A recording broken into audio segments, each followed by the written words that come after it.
Geliefdes, ons toetrede gesang tot vanmôre is gesang 163. Nou gesang 163 is 'n baie besonderse gesang. En daar's 'n rede daarvoor. Hierdie week moes ons weer, dis nou so tong in die kies storie, hierdie week moes ons weer ons lisensiegeld betaal het om vir die liedboek en so meer. En dis nou so plus minus R2000 al per jaar. En toe maar onderstaan hulle, as jy die volgende liedere in die erediens nie sing nie, dan hoef jy nie die lisensiegeld te betaal nie. En as ek reg kan onthou, was daar 5 liedere. Een is 163, Stille Nag, Kom alle getroues en 'n somerkersfees. Daar's nog en ek kan nie onthou wat die ander een nie. Die ander is Kersliedere wat ons nou net Desember maand kan sing, maar 163 is die een. So ons gaan 163 baie moet sing om ons waarde te kry. So as jy nou 163 sing, moet jy weet, nee, as spot om ons betaal het met graagte, die mense doen baie moeite met tegnologie dat ons dit wel so kan gebruik. En 163 is 'n pragtige en 'n besonderse gesang. So as toetrede, dankie dokter, gesang 163 as toetrede.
Gemeente, die Here Jesus het by geleentheid gesê, waar 2 of 3 in my naam is, daar is ek by hulle. Geliefdes, genade en vrede vir u van God ons Vader, Jesus Christus ons Here, deur die kragvolle werking van die Heilige Gees. Amen. Gemeente, laat ons antwoord op die Here se seëngroet met die sing van gesang 198 en daarvan strofes 1, 2 en 3.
Geliefdes in ons Here Jesus Christus, ons maak volgens die Here se woord oop en ons gaan saam lees uit die Ou Testament. En ons saam lees uit 'n minder bekende boek, die boek Sagaria. En ons gaan saam lees daaruit hoofstuk 3, dis van vers 1 tot 10, die hele hoofstuk. En die opskrif hier is die 4de visioen. Maar voordat ons saam lees uit die woord van die Here, terwyl jy so sit, kom ons sluit ons oë in gebed. Here, ons Here,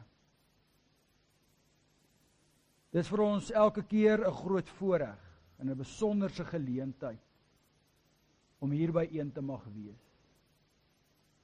Ons dank U vir die genade wat ons ontvang het om vanmôre te kon ontwaak, te kon voorberei, liggaamlik en geestelik, om hier te kom staan in die midde van die teenwoordigheid, om gekonfronteer te word met U woord, gelei te word deur U Gees. Daarom bid ons, Heer, dat U dit in ons sal stil maak, dat U ons ontvanklik sal maak vir U woord, dat dit wat ons lees, ons dit sal oordink, dat dit ter harte sal neem en dat dit ons menswees sal rig. Dat, Here, wat ons ook al mag dink, wat ons sê, maar ook ons optredes, dat dit deur U woord bepaal sal word. Ja, Here, daar is niks hierdie wêreld wat ons vir U kan wegsteek nie. Ons lewens is soos helder lig in U oë. Soos U woord ook sê, daar is nog nie eens 'n woord wat by ons opkom nie, of U weet wat dit gaan wees. Ja, Here, aan die een kant maak dit ons ook maar bekommerd en bang en onseker. Want ons weet ons staan skuldig voor U. Ons weet ons is maar sondaars. Ook in ons beste bedoelings maak ons foute. Maar dan aan die ander kant ook, Heer, is daar ook 'n groot verligting, want ons weet, U weet wat ons behoeftes en ons nood is. Daarom dat U ook in die woord ons ook leer dat U selfs vir ons intree in gebed, as ons nie die woorde het nie. Dankie ook vir daardie genade en voorsienigheid. Vader, ons bid vir ons broers en susters in hierdie gemeente. Ons bid vir familielede en vriende wat in hierdie dae ook krisisse beleef, hulle wat siek is, hulle wat in hospitale is, hulle wat besig is met behandelings, hulle wat bekommerd is.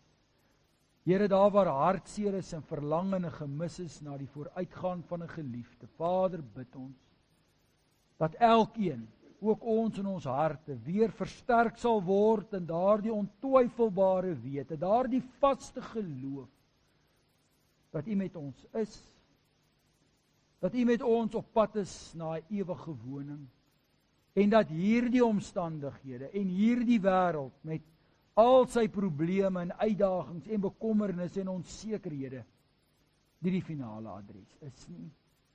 En nie die finale seggenskap oor ons het nie. En dat dit ook nie ons menswees moet bepaal nie. Ons dankie dat ons in die midde van moeilike omstandighede nog steeds met vreugde en dankbaarheid in ons harte kan leef. Ons dankie, Heer, vir daardie reën daar buite. Dankie, Heer, dat U ook op hierdie besonderse wyse ook vir U skepping sorg, maar ook vir U skepsel sorg. Maar Vader, ons bid ook vir daardie deel in ons land waar dit bitterlik droog is. Ons bid vir ons boeregemeenskap wat baie swaar kry, misdaad wat hoog is, uitdagings wat moeilik is. Ons bid vir hierdie wêreld, Heer, waar daar soveel konflik is, soveel spanning, soveel haat, soveel onreg. Vader, ons bid dat die geloof, ja, Heer, dat die geloof weer sal sterk word, weer 'n vlam sal wees wat helder en sterk brand. Maar Vader, ons dankie dat ons U mag ken en U ons ken. Ons dankie vir hierdie gemeente. Ja, Heer, ons is diep bewus ook maar van ons tekortkominge. Maar ons dankie, Heer, dat ons mag kerk wees. As ons ook later vanmôre ook 'n vergadering gaan hou, ook oor die stoffelike aspekte van kerk wees. Dank ons U vir die genade, dank ons U vir die seëninge, dank ons U vir die bereidwilligheid van broers en susters se harde werk. Vir elkeen wat eienaarskap aanvaar en wat bydra ook, Heer, tot die instandhouding en die vooruitgang ook van hierdie gemeente. En ons bid, Heer, mag hierdie gemeente altyd 'n ligpunt wees in U skepping, in hierdie gemeenskap. Mag U woord bly voortleef. Daarom bid ons, Here, seën ook ons menslike pogings. Vader, ons staan skuldig voor U, maar ons dank U ook vir U geduld, vir U liefde en vir U genade, vir die verlossing in die Seun Jesus Christus. En daarom bid ons dit ook in Sy naam. Amen. Geliefdes, ons lees dan saam hier uit Sagaria 3, daar vanaf vers 1, ons lees saam hier die 2020 vertaling. Toe het hy, die hoëpriester Joshua, aan my gewys. Hy staan voor die engel van die Here met Satan, wat hom aankla aan sy regterkant. En die Here sê aan Satan, die Here straf jou, Satan, die Here wat Jerusalem verkies het, sal jou straf. En hierdie man nie 'n stuk brandhout, wat uit die vuur geruk is nie. Joshua het in besmeerde klere voor die engel gestaan. Hierop het die engel gereageer en aan diegene wat voor hom staan gesê, trek sy besmeerde klere uit. Vir Joshua het hy gesê, kyk, ek het jou sondeskuld van jou weggeneem en ek sal vir jou feesklere aantrek. Daarop sê ek, laat hulle 'n skoon tolband om sy kop draai. Terwyl die engel van die Here daar staan, het hulle die skoon tolband om sy kop gedraai en vir hom die klere aangetrek. En die engel van die Here het Joshua verseker, so sê die Here, heerser oor alle magte, as jy op my paaie loop, en as jy my voorskrifte nakom, dan sal jy my huis regeer, en dan sal jy my voorhoewe bewaak. Ek sal jou vrye toegang gee tot diegene wat hier staan. Luister tog, Joshua, hoëpriester, jy en jou medepriesters wat voor jou sit, manne wat as 'n teken dien. Want kyk, ek gaan my dienaar die loot laat kom. Kyk, daaroms na die steen wat ek vir Joshua neergesit. Het 'n enkele steen met 7 oë gekyk. En ek sal 'n inskripsie daarop grafeer en ek sal die sondeskuld van hierdie land in een enkele dag wegneem. Is die uitspraak van die Here, heerser oor alle magte. Op daardie dag is 'n uitspraak van die Here, heerser oor alle magte, sal julle mekaar uitnooi om onder die wingerdstok en die vyeboom te kom sit. Geliefdes, tot sover ons skriflesing. Die Here Jesus het gesê, dit verseker ek julle, wie luister na wat ek sê en in hom glo wat my gestuur het die ewige lewe. Geliefdes, ons sing nou saam daaruit Gesang 388 en ons sing daar saam strofes 1, 2 en 3.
Gemeente, die teksvers vir vanoggend se prediking kom daaruit die geleesde gedeelte en daaruit vers 2. En die Here sê aan Satan, die Here straf jou Satan. Die Here wat Jerusalem verkies het, sal jou straf. Is hierdie man nie 'n stuk brandhout wat uit die vuur geruk is nie? Is hierdie man nie 'n stuk brandhout wat uit die vuur geruk is nie? Liefdes, u weet wat 'n beskuldigde bank is. Die meeste van julle dalk daar op televisie al aanskou as 'n persoon daar in die beskuldigde bank staan om getuies te lewer. Dalk as 'n ooggetuie, baie kere word persone onder kruisverhoor geneem. Ja, die regsmense praat sommer maar so van die boks. Dalk was daar van u wat al daar moes gaan staan en getuig het. En vir die meeste mense sal dit sekerlik maar 'n vernederende ervaring wees, veral as dit gaan oor jou skuld of onskuld in die besonder. Maar as wetsgehoorsame burgers is die kans sekerlik maar baie skraal dat ons daar moet gaan staan, tensy u dalk 'n getuie moet wees in 'n bepaalde saak. Maar hoe dit nou ook al sy, broers en susters, ons bevind onsself maar voortdurend in die beskuldigde bank by wyse van Spreuke. Veral as jy in hierdie land Afrikaans praat. As jy 'n bietjie geblyk is en jy is deel van 'n bepaalde kultuurgroep wat bekend staan as die Afrikaners, en jy deel 'n bepaalde geskiedenis, dan staan jy voortdurend in die beskuldigde bank. Genadiglik het ons daarom 'n man met die naam van Jan van Riebeeck, wat baie kere sommer namens ons daar gaan staan. En dan word hy en ons daarmee saam beskuldig van 'n klomp dinge. Van werkloosheid en hoë pryse en 'n ekonomie wat nie op dreef kan kom. En dan probeer ons om onsself ook maar te verdedig en mens volg baie kere hierdie opiniestukke vir en teen hierdie beskuldigings. Maak soms mense baie kere moedeloos, emosioneel, kwaad. Maar dit is nie die enigste plek waar ons baie kere bevind in die beskuldigde bank nie. Dit gebeur ook dat daar waar jy werk, dat jy baie keer in die werksituasie voortdurend in die beskuldigde bank verkeer. Dat daar bepaalde beskuldigings en aantuigings gemaak word en dat jy jouself moet verdedig. Ek weet daar is lidmate wat al deur daardie trauma moes gaan. Ons lees ook daarvan in die pers. Baie keer belewe mense dit ook maar aan huis. Baie mense beleef dit in hulle huwelik, in hulle verhoudings met hulle kinders, in hulle verhoudings met hulle ouers, in hulle verhoudings met familie en vriende, is daar soms hierdie spanningssituasie. Waar mense beskuldig word en mense voel en dit ervaar asof hulle in die beskuldigde bank is en hulle self moet verdedig. Baie keer met regte, maar ook baie keer ten onregte.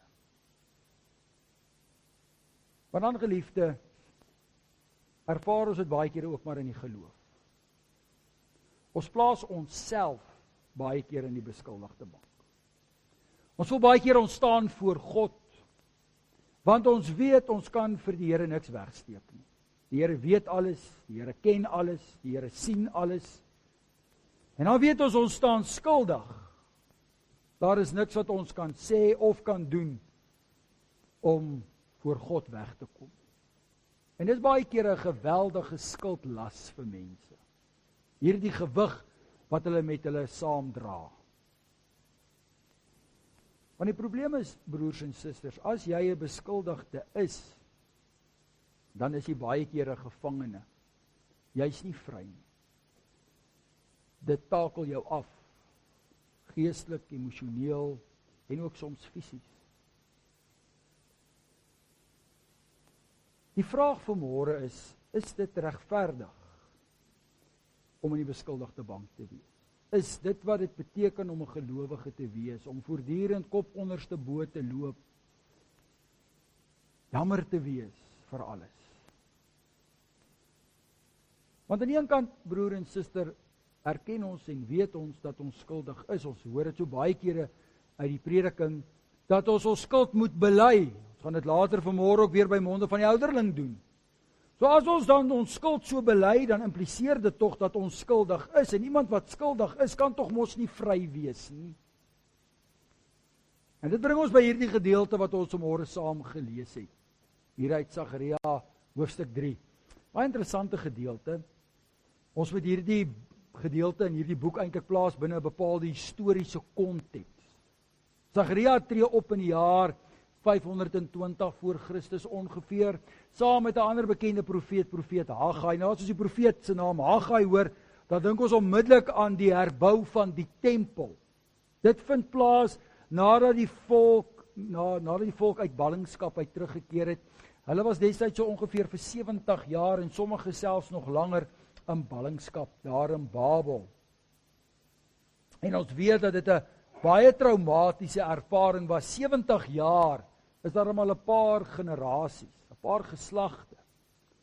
En nou weet ons dat hulle destyds hulle self bevind het onder die Perse wat vandag ook nou maar weer in die nuus is. En die Perse wat hulle die verlof gee om te kon terugkeer na die beloofde land. Maar ou Kores gee hulle ook die verlof om die tempel te herbou en hulle stadsmure te herbou. Ons dink dan weer aan nou Nehemia hulle.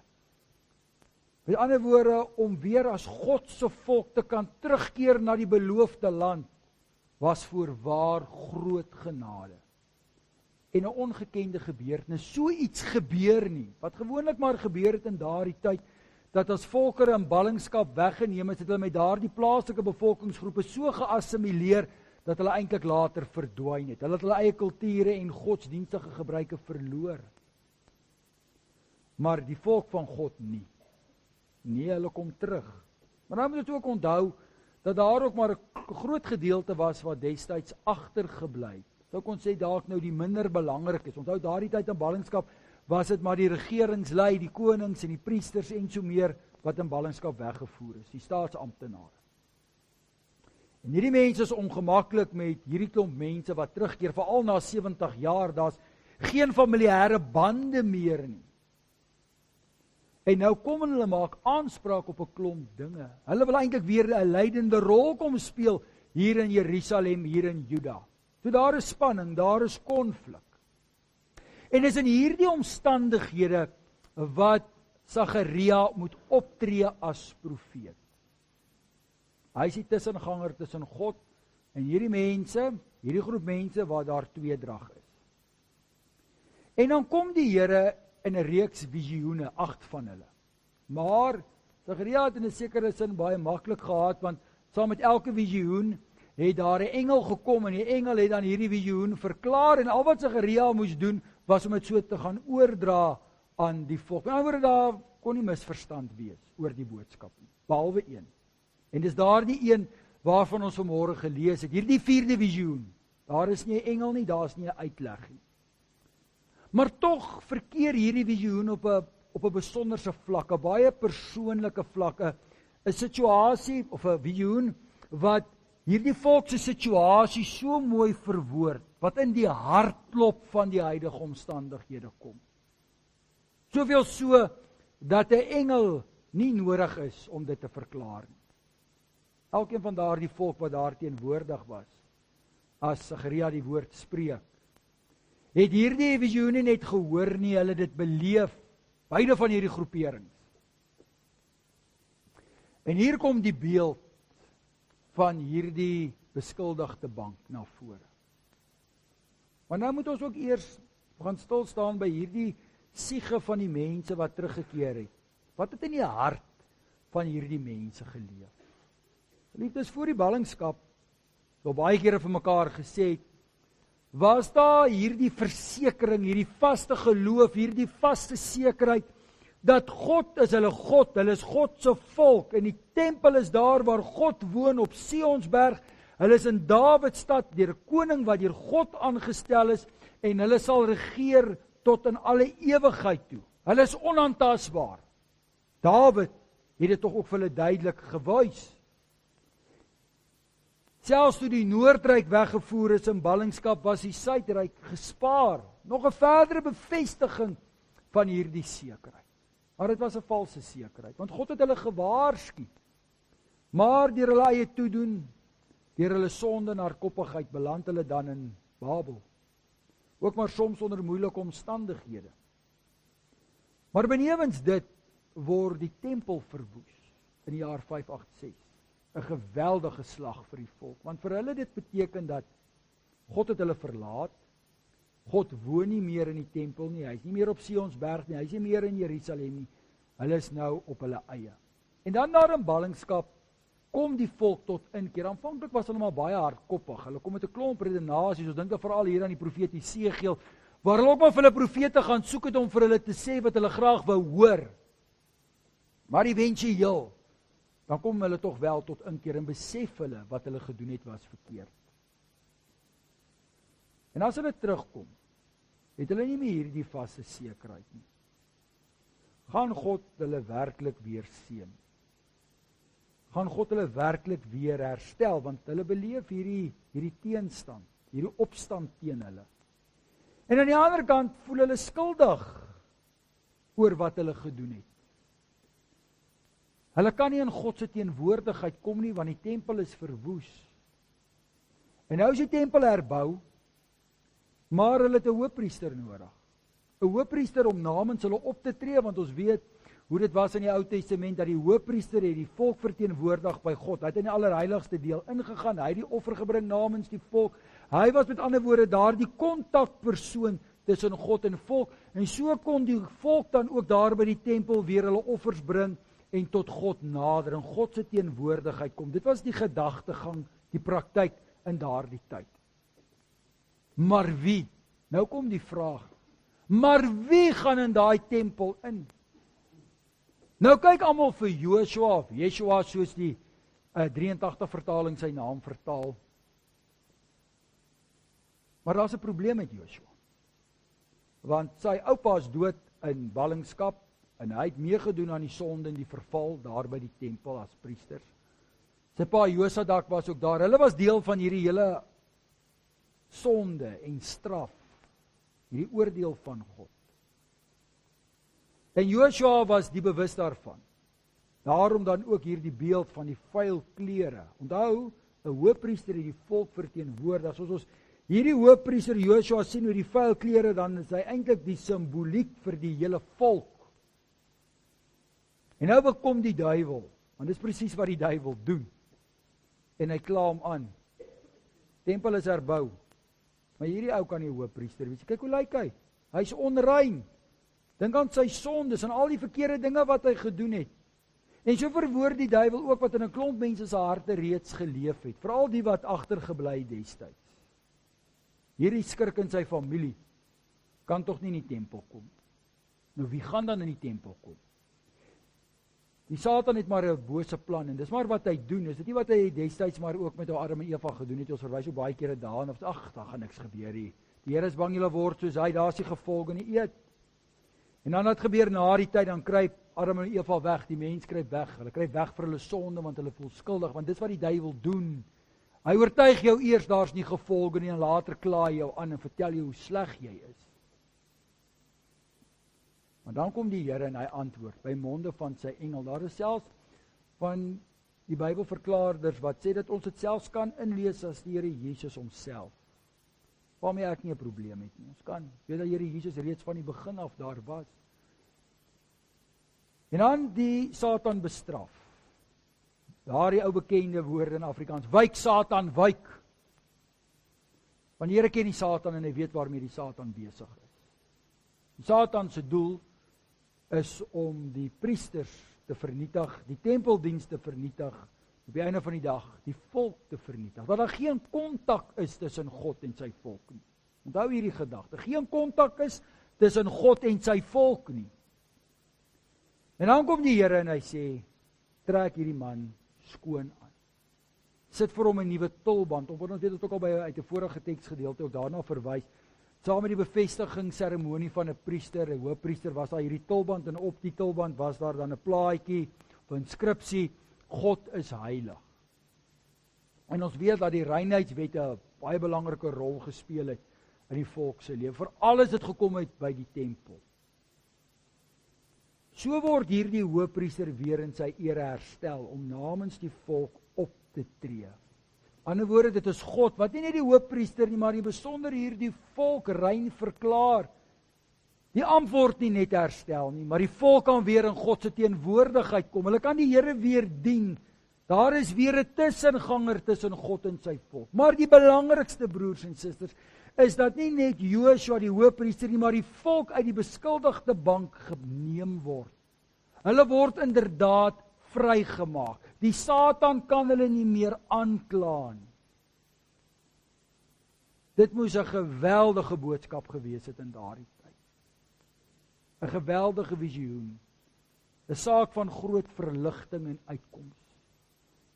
Want jy sien, hulle was nooit werklik vry. En alhoewel hulle uit Babel gekom het en alhoewel die Perse en Kores daardie tyd baie vriendelik en goeie mense was, ten spyte van dit alles, kon hulle nie vrykom nie. Want in hulle hart, in hulle menswees, het hulle skuldig gevoel, het hulle hierdie skuldlas gehad, was hulle skaam oor hulle verlede, was hulle skaam om voor God te kom, en God kom en herstel hulle. Maar in hierdie selfde teksgedeelte lees ons dan ook van die loot. En ons weet waarna daardie loot verwys, die Here Jesus Christus. Dit bring ons by die Nuwe Testament, en veral in hierdie lydingstyd van ons kerklike jaar, weet ons dat die ou Satan presies dieselfde taktiek gevolg het. Hy probeer dieselfde oor en oor. Hy kom klaar die Here Jesus aan. Daar voor die Joodse raad, voor die Romeine, waar hele gebeure daardie laaste dag voor tydens sy kruisiging. Dis alles valse beskuldigings. Kyk hoe lyk hierdie man. Kan hy iets goeds uit Nasaret kom? Hy het godslasterlik opgetree. Hy is onder die Satan se mag. En ons ken al daardie tekste, al daardie beskuldigings. En ons weet op pad daar na Golgotha toe word die Here Jesus ook geskop en geslaan en verneder. Kom maar net dink hoe sy klere drag ook was. Dit was maar vuil en hulle verdeelde deur dit te lood. En dan daardie hele gebeure aan die kruis. Die bietjie wat hy nog aangehaat het, wat ook maar besmeer was en deurdrenk was van bloed. Nie 'n mooi prentjie nie. Maar dan die Sondagmôre lees ons dat daardie doeke, daardie doodskleed by wyse van spreuke netjies opgevou is. En dan, broer en suster, is dit altyd so interessant om te gaan kyk na die kuns uit die vroeë kerk. U sal dit nou dalk beter kan onthou uit die kinderbybel uit, die kinders ook vanmôre. Die opstanding van die Here Jesus wat altyd visueel uitgebeeld word. Ek weet ons as protestante is maar baie versigtig oor die visuele uitbeelding van die Here. Maar daar was 'n ou kunstenaar met die naam van ou Rembrandt van Rijn en ander van sy skool wat nogal die vermoë gehad het om met kleur te speel. En jy moet 'n bietjie gaan kyk na ou van Rembrandt, ou van Rijn se skilderye. As hy die Here voorstel, is dit altyd helder, wit, skoon, rein. Gryp so mooi terug na ons teksgedeelte vanmôre. Want jy sien die Here Jesus word die volmaakte tussenganger. Hy neem ons skuld, ons sonde, ons veiligheid op hom. Hy gaan staan in die beskuldigde bank namens ons. En hy word nie net deur sy eie mense veroordeel nie, maar ook deur die wêreld, die regbank van die wêreld. Ons ook al by geleentheid gesê, die Romeinse reg wat selfs vandag nog 'n invloed het op ons eie regstelsel. 'n netjies uitgewerkte regstelsel veroordeel hom ook. Maar dit is God wat hom laat verrys. Dis God wat hom laat herstel. Ja, op Here Jesus se kop word die doringkroon vervang met 'n nuwe tulband. God is heilig. En Christus kom en staan ook in die plek van die tempel. Ons het nou vrye toegang tot God. Ons is inderdaad vrygemaak. Nou broers en susters, ons vereenselwig onsself so baie kere met 'n Joshua. Ons wil ook baie kere maar vuil en ons kry ook maar baie kere skaam oor ons lewens, oor ons menswees. Daarom dat baie mense dalk maar vlug van 'n nagmaaltafel of om 'n erediens by te woon. Want hulle voel hulle is nie goed genoeg om in die teenwoordigheid van die Here te kom. En die ironie is dat die Here elke dag in jou lewe teenwoordig is deur sy Heilige Gees. Kan die Here nie ontsnap nie. Die Here is nie vasgevang op Sionsberg of in 'n tempel of in 'n kerkgebou nie. Ons is deel gemaak van die liggaam van Christus. Ons moet woon in Christus en Christo in die Griekse uitdrukking, soos Paulus dit ook vir ons mooi skryf daar in die Nuwe Testament. Maar broer en suster, as dit kom by ons geloof, moet ons dit ook aanvaar en ons eie maak en besef, ons is vrygemaak, ons is losgekoop, ons staan nie meer in die beskuldigde bank nie. As ons onsself in die beskuldigde bank plaas, dan is dit die duiwel wat ons daar plaas. Ons moet nie die Satan hou vas op ons gee nie. Dit beteken natuurlik nie dat ons nou so vry moet wees dat ons roekeloos moet leef nie. Nee, ons moet leef in dankbaarheid en in verantwoordelikheid voor God. Maar ons dank God daarvoor. Dit plaas 'n groot verantwoordelikheid op ons. Jy weet broers en susters, met Paasgebeure, en dalk is daar van u wat dit ook maar so doelbewus of onbewus dit dalk ook so benader. Lydingstyd. Ons praat van Goeie Vrydag, maar ons beleef dit baie kere maar baie somber, die dood, die kruisiging en die hele Paasgebeure is ons baie kere maar kom ons noem dit maar 'n bietjie van 'n negatiewe klank. Anders as Kersfees byvoorbeeld. Maar weet jy broers en susters, ons moet dit nie so beskou nie. Die volk het destyds ook daardie somberheid beleef van die sonde en die dood en die onreg en onsekerheid. Maar as Sagaria hierdie boodskap bring, hierdie visioen aan hulle bekend maak, dan is hulle verlos, hulle kom vry. Hulle kan aangaan met hulle werk, hulle kan aangaan met hulle lewe, want die verhouding is herstel. En dit is waartoe die Paasgebeure ons ook moet bring. Dit moet vir ons 'n mooi oomblik wees, 'n besonderse oomblik. Ons moet weer die vryspraak van God in ons lewens weer hoor, dit ervaar en dit leef. Daarom dat ons as protestante altyd kyk na die leekruis, want dit simboliseer die verlossing wat die Here Jesus gebring het. Ons is vrygemaak, en daarom, ons het dit ook al by geleentheid gesê, en sê het vanmôre weer, ons hoef nie te loop in die heeltyd te verduidelik nie, want ons is vrygespreek. Ons is Gods kinders. Ons is deel van Gods volk, en God is met ons op pad.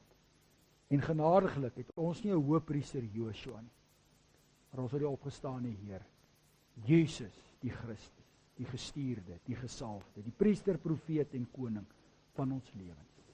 Daarom mag ons die beskuldigde bank of die boks agter ons los. Ons staan nie daar nie.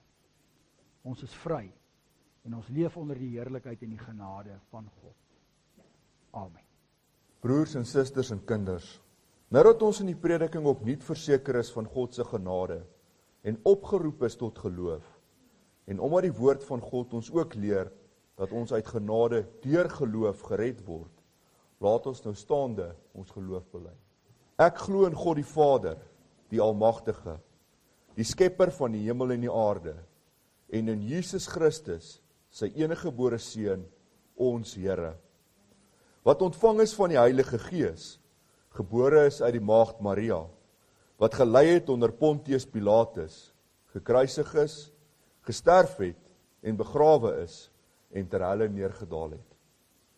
Wat op die 3de dag weer opgestaan het uit die dode, wat opgevaar het na die hemel en wat sit aan die regterhand van God, die Almagtige Vader, van waar hy sal kom om te oordeel, die wat nog lewe en die wat reeds gesterf het. Ek glo in die Heilige Gees. Ek glo aan 'n heilige, algemene Christelike kerk, die gemeenskap van die heiliges, die vergewing van sondes, die opstanding van die vlees en 'n ewige lewe. Amen. Gemeente, ons het nou ons geloof bely. Kom ons gaan leef nou ook uit dankbaarheid hierdie geloof uit in die wêreld daar buite. Kom ons luister aandagtig uit Deuteronomium 5 hoe ons dit moet doen. Die Here het gesê, ek is die Here jou God, wat jou uit Egipte, uit die plek van slawerny bevry het. Jy mag naas my geen ander gode hê nie. Jy mag nie vir jou 'n beeld of enige afbeelding maak van wat in die hemel daarbo, of op die aarde hieronder, of in die water onder die aarde is nie. Jy mag hulle nie vereer of dien nie, want ek die Here jou God, eis onverdeelde trou aan my. Ek reken kinders die sondes van hulle vaders toe, selfs tot in die 3de en die 4de geslag van die wat my haat. Maar ek betoon my liefde tot aan die 1000ste geslag van die wat my liefhet en my gebooie gehoorsaam. Jy mag die naam van die Here jou God nie misbruik nie, want die Here sal die een wat sy naam misbruik, nie ongestraf laat bly nie. Jy moet die Sabbatdag so deurbring, dat jy dit heilig hou, soos die Here jou God jou beveel het. 6 dae moet jy werk en alles doen wat jy moet, maar die 7de dag is die Sabbat van die Here jou God. Dan mag jy geen werk doen nie. Nie jy of jou seun of jou dogter, of die man of vrou wat vir jou werk, of jou bees of jou donkie, of enige dier van jou, of die vreemdeling by jou nie, sodat jou werksmense kan rus, soos jy. Jy moet daaraan dink dat jy in Egipte 'n slaaf was, en dat die Here jou God jou deur sy groot krag en met magtige dade daaruit bevry het. Daarom het die Here jou God jou beveel om die Sabbatdag te onderhou. Eer jou vader en jou moeder, soos die Here jou God jou beveel het. Dan sal jy 'n lang lewe hê en sal dit goed gaan met jou in die land wat die Here jou God vir jou gee. Jy mag nie moord pleeg nie. Jy mag nie egbreek pleeg nie. Jy mag nie steel nie. Jy mag nie vals teen 'n ander getuig nie. Jy mag nie iemand anders se vrou begeer nie. Jy mag nie sy huis begeer nie. Ook nie sy grond, sy slaaf of slaafin, sy bees of donkie, of enigiets anders wat aan hom behoort nie. Ons het gehoor hoe ons uit dankbaarheid moet gaan leef. Kom ons vertrou onsself nou in die gebed aan die Here toe. Ons sing ten slotte, staande en bidend, uit Gesang 281, strofes 1, 2 en 3, waarna u bly staan vir die uitspreek van die seën. Na die seëngroet sing ons dan saam uit Gesang 278.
Die genade van ons Here Jesus Christus, die liefde van God en die gemeenskap van die Heilige Gees sal met elkeen wees. Amen.